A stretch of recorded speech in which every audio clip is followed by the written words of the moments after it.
satsang is an important portal to this sacred day that we are approaching. And it is important to contextualize it in relation to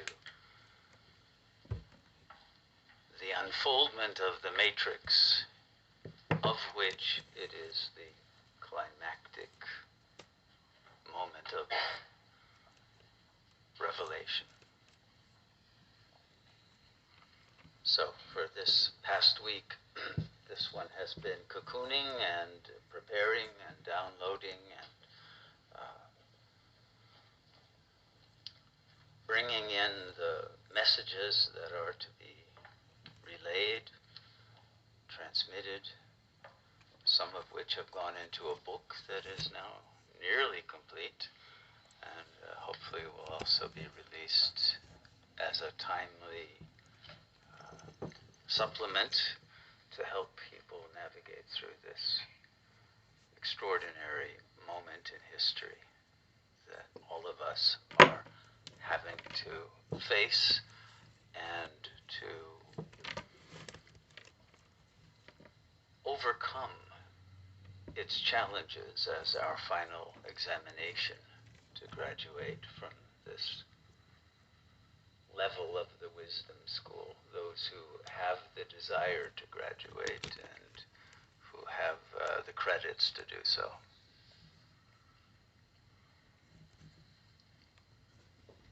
And so the importance of this day is something I would like to speak about, and the mode of our preparing. So far as I know, Mahashivratri is the only holiday of its kind. Most holidays celebrate an event that took place in the past, and they are rememorations of something that happened. Whether it happened historically or it happened metaphorically or it happened archetypally is not so relevant to the mind of the worshiper, of the believer. Did the Passover really happen the way that it was told in the Torah? Did the crucifixion and the resurrection actually happen? Did the birth of Christ happen the way that it's told? Did the three magi come? Those are irrelevant details of an event that is ultimately to be understood as an event of consciousness that must occur for us. And so every holiday of every religion is simply information regarding our own transition to God consciousness from the illusion. Every holiday is, in a sense, a festival of lights, a festival of rebirth, a festival of the return to the lost sense of divinity that was exchanged for the mortal mind and the intensity of experience at the human level of the matrix. But Mahashivratri is different in a certain sense. For one thing, it's not a festival of lights. It is a celebration of the night of history. It's specifically a holiday that celebrates the night, the darkness. And Shiva comes at the moment of deepest darkness in history, when all hope has been lost, when all faith has been lost, when all the meaning of all the other holidays has been trashed and commercialized and turned into a meaningless repetition of signifiers without a signified.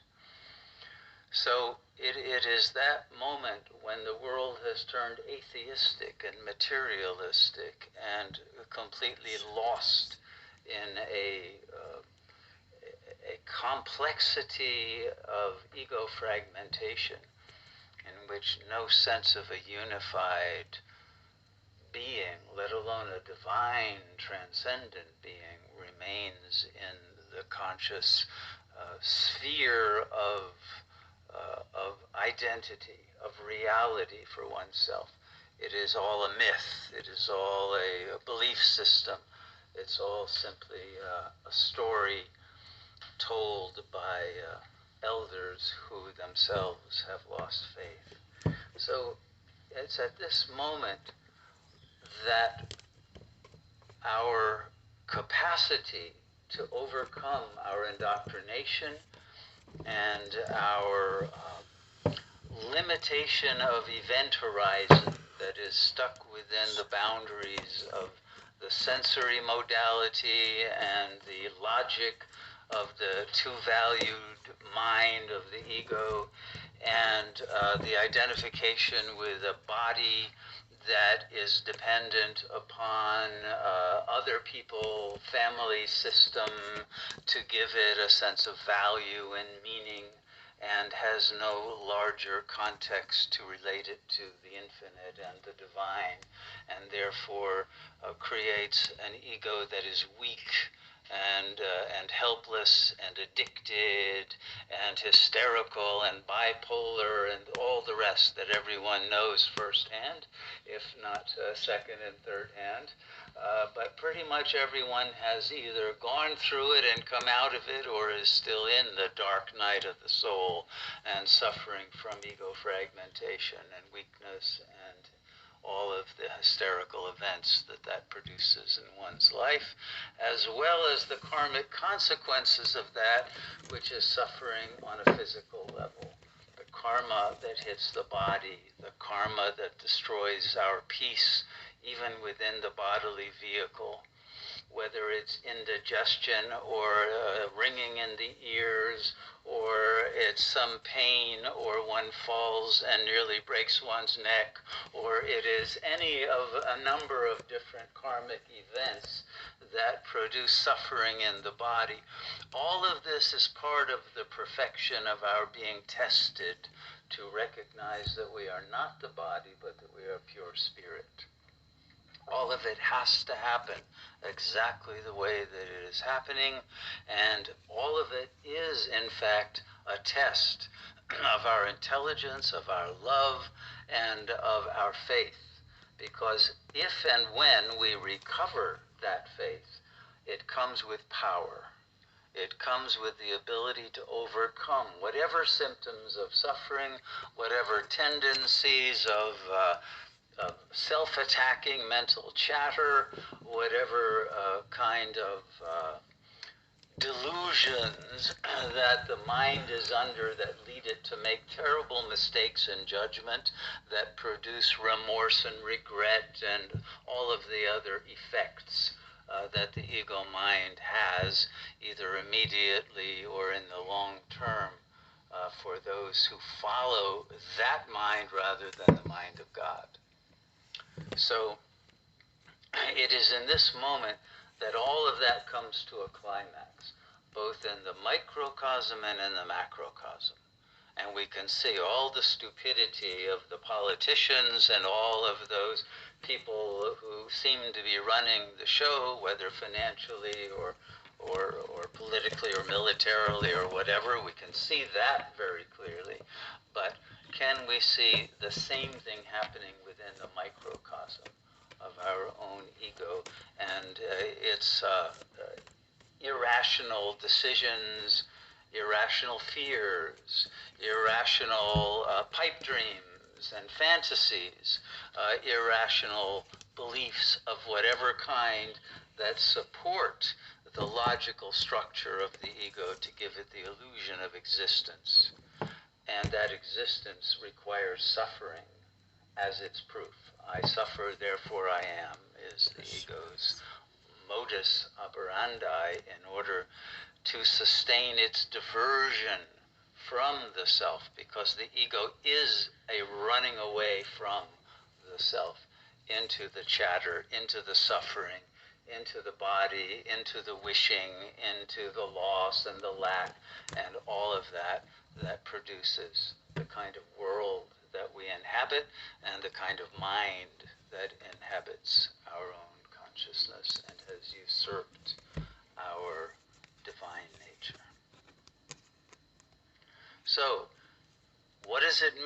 that Shiva comes in the night of history and returns at that moment of deepest darkness when all hope is lost and when we feel that we have not even the worthiness to plead for the help of God, or for belief in God, or for a love for God, because the heart has shriveled and its ability to love is shrunken. It cannot even love itself, and its love for others is much more out of fear of abandonment and rejection and all of those ulterior motives than an actual outpouring of the energy of the real that abides in the heart. So in this state of feeling like an imposter, feeling lack, feeling barren of power and of goodness and of purity and of light, it's at that moment when God returns and enters into the consciousness again and lights the light of the soul and brings the Holy Spirit back into full consciousness. It's that moment that will come for you in the future, if it hasn't come already. For each being, Mahashivratri will come at a different moment in time, but it's an event that happens outside of time that for the majority will not only come at the end of time, but will be the end of time. Because God consciousness is eternity. It is the end of time, the end of the illusion of a linear process of entities and objects going through an entropic process of exhaustion in an environment in which life forms become extinct and death becomes hegemonic over the power of life. It's that realization that all of this is an illusory dream that is manifested by an infinite power of life and light that cannot be destroyed, that returns to withdraw its energy from a misshapen version of itself, that final degradation of the great archetype of the self into its demonic other, and returns every being, every consciousness back to the divine light. And in that withdrawal into the singularity, then the power of God consciousness again flows out through the eye of Shiva, and voila, a kingdom of heaven is set out before you. As the Gospel of Thomas said would happen if the eye becomes single and filled with light, then it's not that Mahashivratri or the coming of God is at the end of time, but that it happens now and ends the illusion of time. So this is that moment that is transhistorical, but that comes at the end of history to culminate that process of fall and turn it into redemption and new creation. So Mahashivratri is a celebration of that which is to come and that which is eternally our true nature.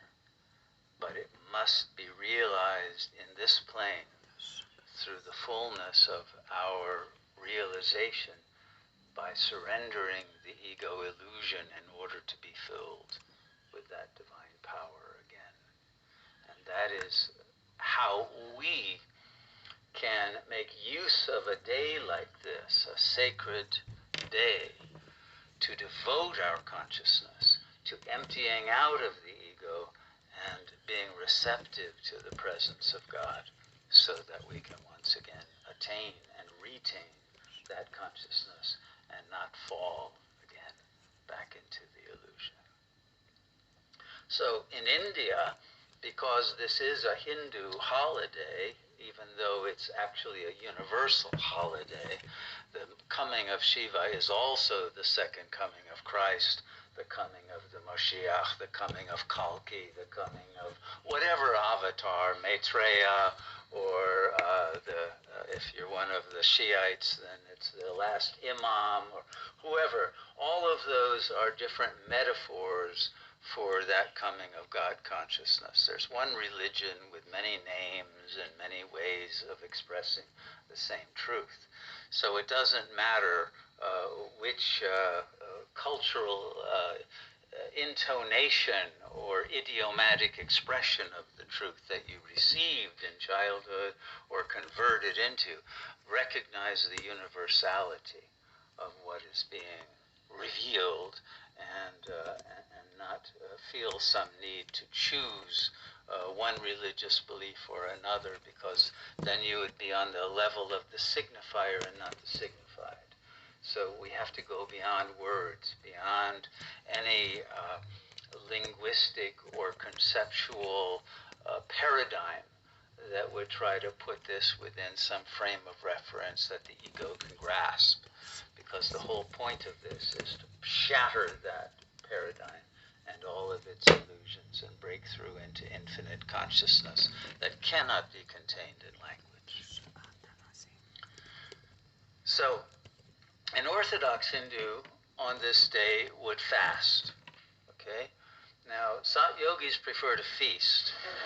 I'm quite aware of that. Which is appropriate if you are already realized in Shiva consciousness, then yes, feasting is the appropriate way to respond to this holiday. It's a fact, it's an occurrence, it's not a hope, a yearning that one has to purify oneself for by giving up and renouncing every pleasure in order to want God's redemptive light to fill one. But if one is not yet in that state, you can still feast, but fast from Maya for the next 24 hours, okay? Fast from illusion, fast from mental chatter. Do yourself that favor. You can still eat the delightful food that's on the menu, but eat it in a state of meditation. And do everything for the next 24 hours in a meditative state, realizing not only that all is Shiva, everything is Shiva, the whole world is only Shiva in drag, but that also means that you are that. And so move away from the illusion that you're separate from Shiva and realize that you are just one more manifestation of Shiva consciousness as an individual molecule within the whole, but that Shiva consciousness that is the whole is what is animating you and is the true nature of your awareness, all right?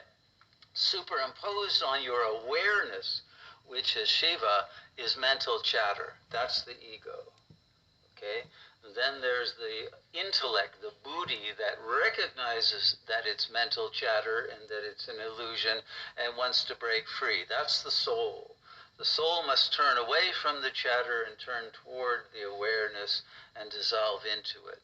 The soul then becomes one with God, and the ego mask falls away and is burned in the light, in the sacrificial fire that is created by the consummation of love that the soul has for God. And it's in that we are liberated from all suffering. Okay, so it's a very simple thing. Nothing needs to be done because you are already Shiva. You are not needing to become worthy to realize or to receive something from a God who is different than you. Let go of all dualistic ideas and realize that the Shiva consciousness, the absolute, the Buddha nature, the ultimate consciousness is already what you are. It's only obscured by the mental chatter. Let go of that, and the light and the power and the love, the joy, the bliss of God consciousness will be revealed as your essence. So this is what we must do relentlessly for a full period of a 24-hour day in order to wipe away the tendencies, the sanskaras, of going back into the illusion.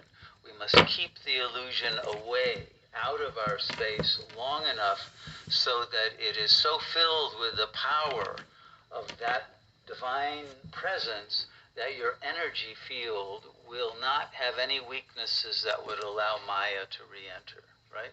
It's that simple. Create an energy field of silent, peaceful, serene, loving presence that has no judgments about anyone, no beliefs, no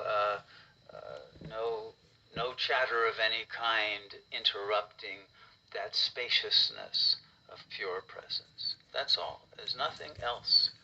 And it happens automatically and spontaneously if you are in a state of love of the self. The self is love, but to whatever extent you feel any difference from that infinite love, there has to be a turning to it and an absorption in it. And then you will realize, indeed, you were never born, never created, never separate from Shiva. All of this is just a game, a dream, an illusion, and a beautiful divine play.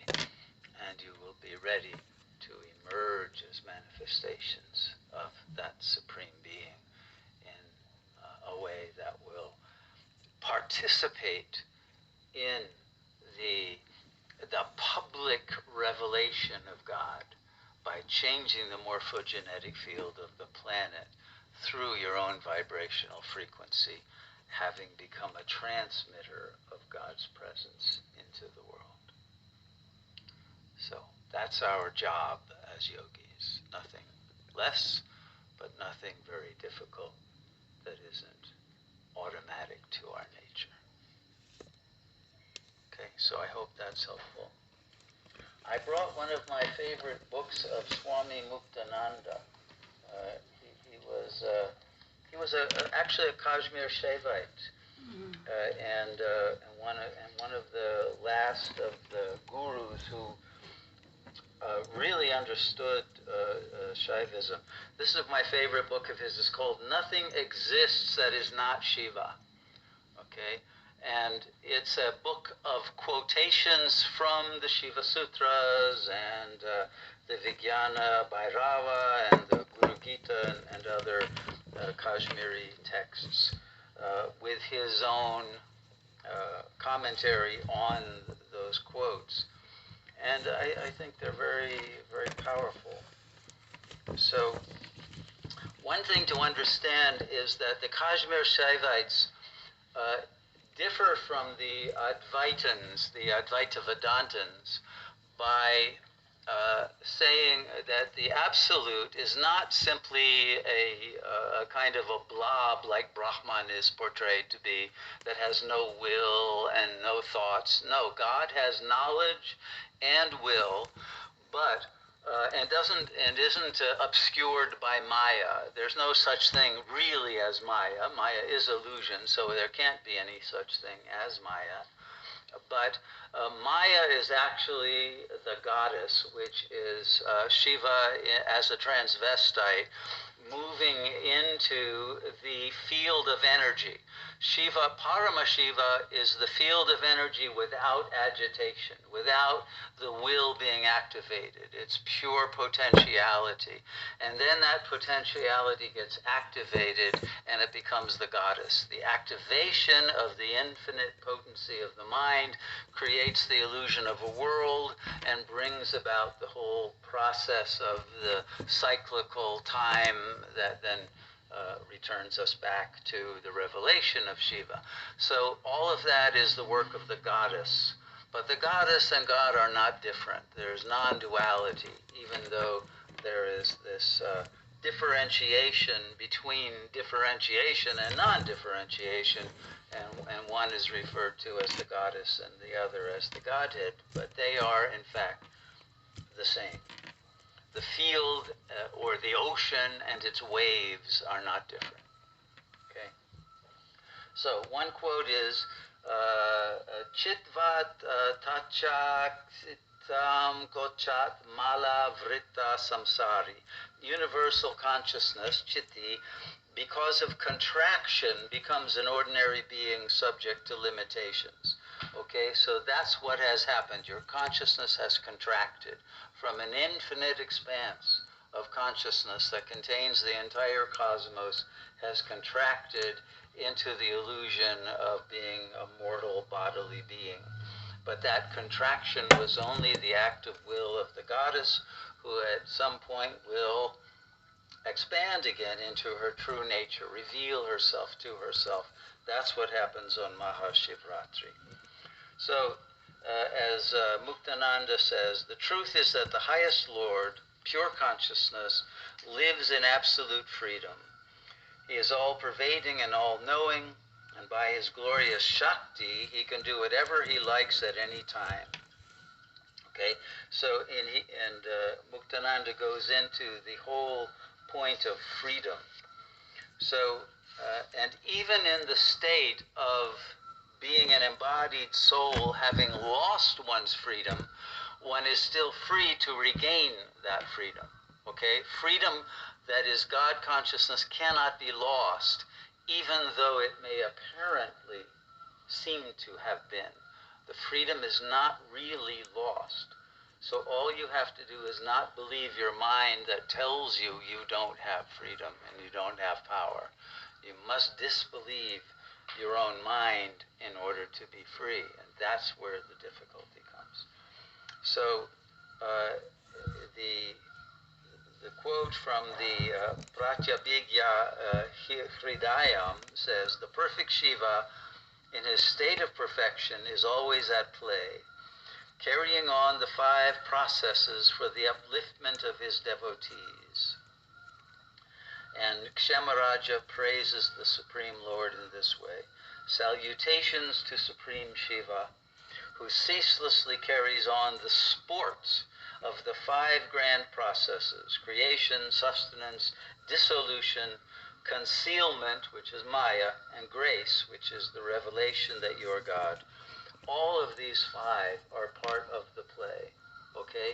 You can choose which of those 5 is being activated, okay? If you want to come out of self-concealment into the state of grace, you can do that because you have the freedom.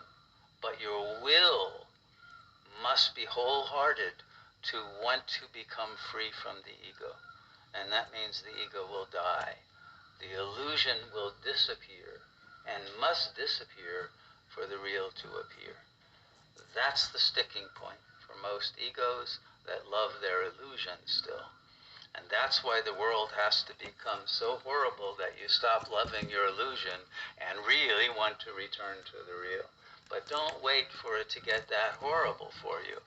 Do it now when things are still fine to make them even better and to make life the artwork of God consciousness that it can be, rather than a horror that you are a victim of. Turn it into your own beautiful creative process. So that consciousness that is God, which is bliss, is ever one with his own nature. So he assumes the 5 processes, including concealment of his own nature from himself, for sport. Okay? So that's what you have to realize.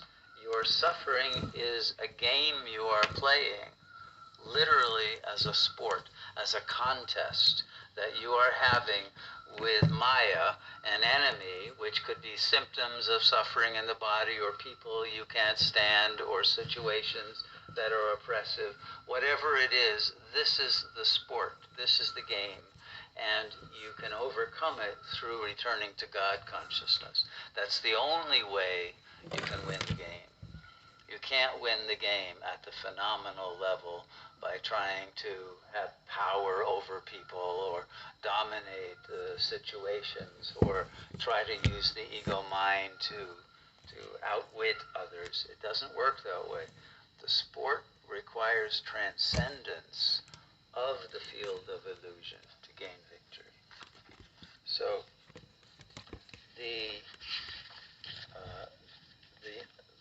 the final teaching of this is yogis remain aware with unwavering faith of the continual flow of thoughts and the 5 processes within their own minds. In other words, you may not be able to stop the mental chatter, but you can turn the flow of thoughts to thoughts about God, to thoughts about the realization of your true nature. And that will unlock that nature to you. So the seeker who becomes aware of his own authorship of the 5 acts achieves the divine state. Okay? In other words, you're not the character being written in this novel. You are the novelist. You are the author of your character. If you can gain that understanding that you have created your ego and you are not simply the result of the ego's development under the impact of trauma or whatever, but you are the creator, the architect, the designer of your egoic structure, then you have the ability as the author to change all of that.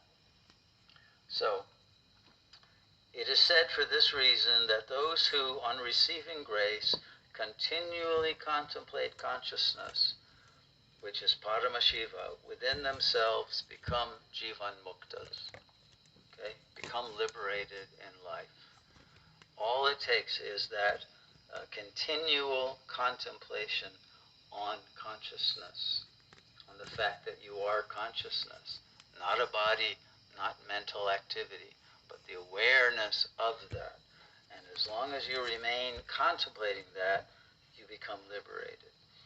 So they regard, yogis who are in this state, regard this cosmos as an expansion of their own self. Though such a person may appear to be bound because possessing a body, prana, and senses is in truth a free soul. But those who consider the objects of perception to be different from the self forever remain in bondage. Okay? So the key to liberation is to realize all of this is Shiva. Everyone, even the people who bother you the most, are Shiva. Okay? And if you can realize that, they won't bother you anymore, and you'll realize the only reason they're bothering you is that you have failed to recognize their real nature and your own real nature. And by honoring that, everything will change. The world is Shiva, you are Shiva, all that is only Shiva.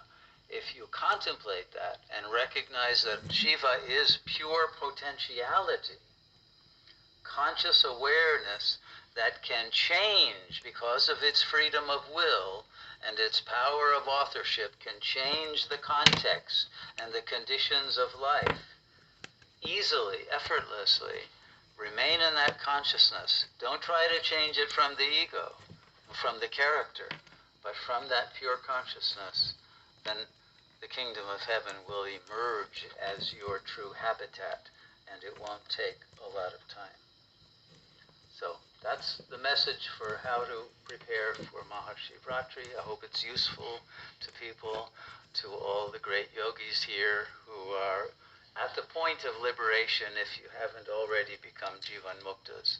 So I'm hoping that by tomorrow we'll be able to celebrate everyone's having achieved Jivan Mukti, and that will be a good reason to have a feast. And so it is.